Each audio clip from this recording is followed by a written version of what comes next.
qui bloque les sanctions du Rwanda sur la crise en RDC. Il y a 3 mois que le Parlement européen avait voté des sanctions contre le Rwanda, qui occupe toujours l'Est de la RDC. Ça suffit, il est temps de prendre enfin des sanctions efficaces et directes contre Kagame et ses proches qui sont les vrais responsables de ces drames humains. Martèle avec un ton fort devant le parlementaire européen Thierry Mariani, député français au Parlement européen, président de la droite et ancien ministre. Les États comme Luxembourg et la France, qui sont cités par ces parlementaires, bloquent les sanctions.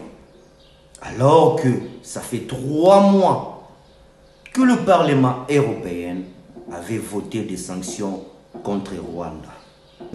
Suivez la vidéo et nous allons revenir. Merci. Merci Madame la Présidente. Thierry Mariani, français. Moi, je voudrais dire au contraire que je trouve que s'il y a un État qui a fait son boulot, excusez-moi, c'est la Belgique. Voilà, c'est la Belgique. J'aurais aimé que le président de la France ait la même attitude. Parce que aujourd'hui, quand on regarde rapidement, ce Parlement a fait tout ce qu'il pouvait. Je dis ce Parlement, Madame la Présidente, a fait tout ce qu'il pouvait. Nous avons voté ensemble, tous partis confondus, une résolution le 17 mars. Un certain nombre de sanctions ont été actées justement le 17 mars, on l'avait voté avant. Mais je trouve que la Commission est bien molle, c'est un euphémisme, et les États regardent ailleurs. Il y a toujours eu dans cette Union européenne un double standard. Est-ce que quelqu'un d'entre vous connaît le score exact de l'élection présidentielle de M. Kagame?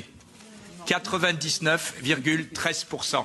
Pour la petite histoire, le soir, ils avaient publié 99,30 et le lendemain, ils ont rectifié 99,13. Quand je vois comment on a ennuyé, par exemple, les présidents d'autres pays, notamment celui de RDC, alors que les scores n'étaient pas aussi soviétiques, on voit tout de suite qu'il y a un double standard. Deuxièmement, on voit qu'en réalité, on joue la montre et qu'un certain nombre de pays n'ont pas du tout un certain nombre de pays ont une complaisance évidente vis-à-vis du Rwanda. Je vous rappelle quand même que les sanctions ont été bloquées, Madame la Présidente le sait, par le Luxembourg. Est-ce que c'est parce que le Luxembourg a signé un accord pour faire une plateforme financière au Rwanda? Je n'aurais pas l'audace de dire que c'est ça qui justifie, mais je n'ai pas aussi la stupidité de croire que ça y est étranger.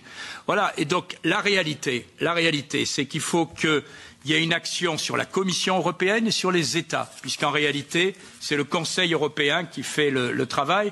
On est un certain nombre de députés de tous les groupes dans cette salle. Je pense que tous, on a fait notre travail honnêtement et on a soutenu honnêtement le Congo sans arrière-pensée pour des raisons d'abord humanitaires.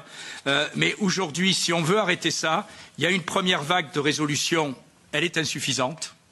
Je vous rappelle que sur l'Ukraine, on en est à la 17e vague. Donc quand on veut, on s'est rajouté des couches, puisque la première vague de résolution, c'est 7 ou 8 individus et une société qui, entre-temps, a été reformée sous un autre nom.